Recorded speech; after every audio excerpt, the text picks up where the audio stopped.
Hello again, everyone. Edwin Learnard back once again.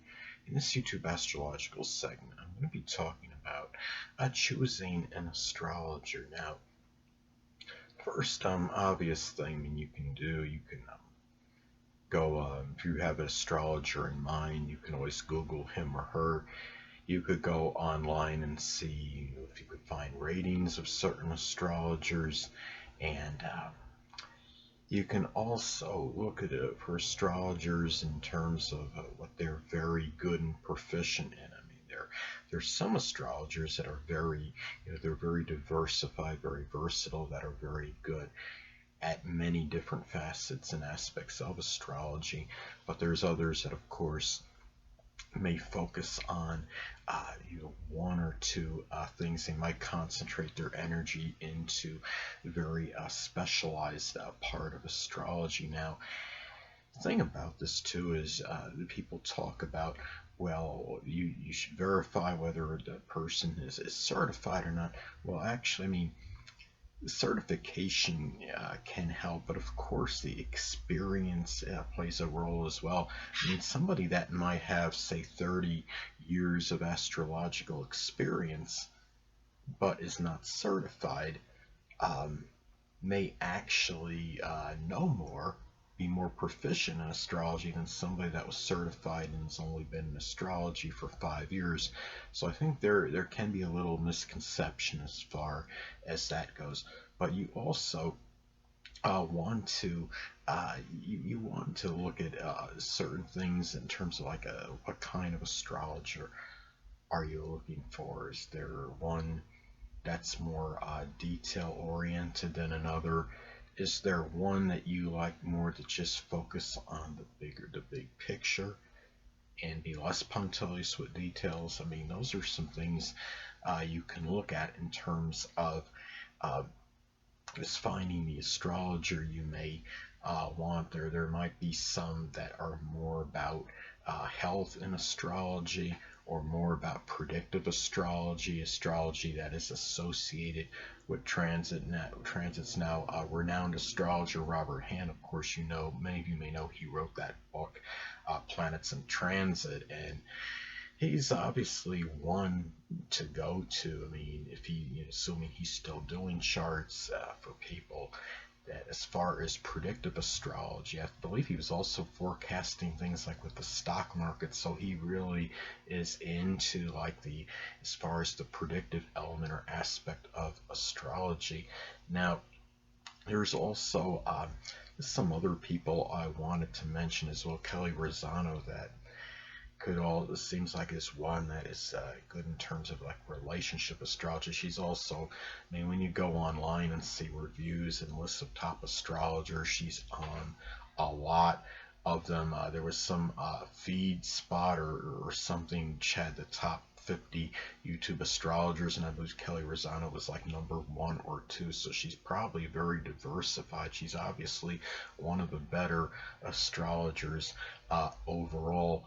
And the thing about it too is uh, there's also other things to look at. I mean, a lot of astrologers can have good ratings and be listed as the top ones, but you want to also make sure that as far as their interaction with prospective clients are good as well, and that you didn't get as far as complaints about as far as an astrologer being abrasive or rude toward a client. And those are some things to look at as well in terms of choosing an astrologer. And also, I mean, of course, it's imperative again to look at the reviews online for different for the astrologers if you have one in mind. And ideally you Google it and you look and see if that person it has mainly like really strong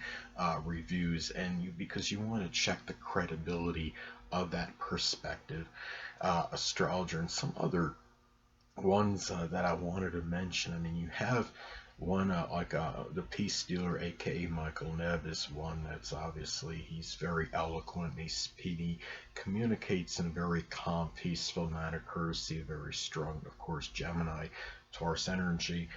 I believe, and he's obviously somebody. I believe he does like the on according to the website I'd seen on him, he does like the Skype, I believe, and or phone consultations. So you can look at that, just verify that. But that is it is somebody that obviously can give very someone very knowledgeable about astrology and can communicate in a very clear, perspicacious, and very calm manner.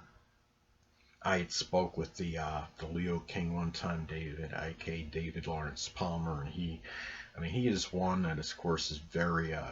He goes as far as the different elements of deciphering charts through the natal chart and solar arc progressions and transits. He was very good. He deciphered my chart very well through that. So there are, and there's one that obviously there's Steve Judd. Somebody had told me about him one time that he had actually spotted glaucoma in a person's chart. So he's obviously one that could be very punctilious with details, very observant, and probably one that is very good in seeing potential health-related issues in one's natal chart. So again, it all depends on the kind of astrologer that you may be looking for. It's different strokes for different folks. If it's somebody, again, you might be looking for one that's about more focuses more on predictive astrology, or there's one that is more about general natal chart interpretation, one that could be connected with synastry. Again, Kenneth Kelly Rosano was one that seems to have very good conception of synastry relationship astrology. There was a section she had, I believe it was on her website, and it was basically, and it either went into determining whether a prospective a significant other or what have you would be like an authentic image of a rear image or reflection of you. And so she obviously can go very deep into that. But again, it is very there are, like I stated, it all depends on the astrologer you may be looking for in choosing one. Everybody has their own kind of astrologer that they may be searching for, but I think some of the criteria you want to look for, of course, is the experience the astrologer has had, the reviews, the general credibility, and see, and you can look again and see if the astrologer is certified, but the certification does not always mean that person that is certified is going to be always better than somebody that's not certified and may have more actual experience in terms of their longevity in astrology, whether it be interpretation, deciphering natal charts, or what have you. So those are some things to look at as far as choosing an astrologer goes. And you also want to look at, if you're looking, you want one that's going to be, as far as what you can afford as well, of course, too.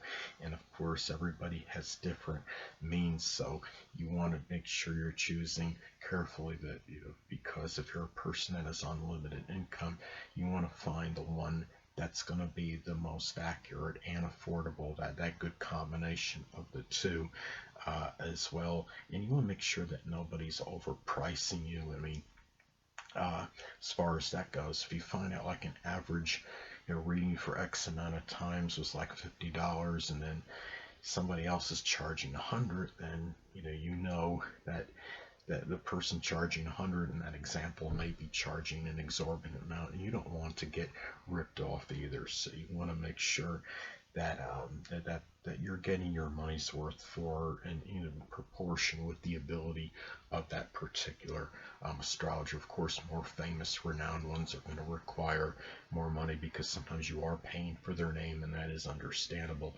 But at the same time, you don't want to get ripped off regardless of, the accolades astrologers received, or how renowned, how famous, how much acclaim he or she has received. So anyway, people, that'll conclude this YouTube astrological segment. Until next time, people, Edwin Learnard saying stay well.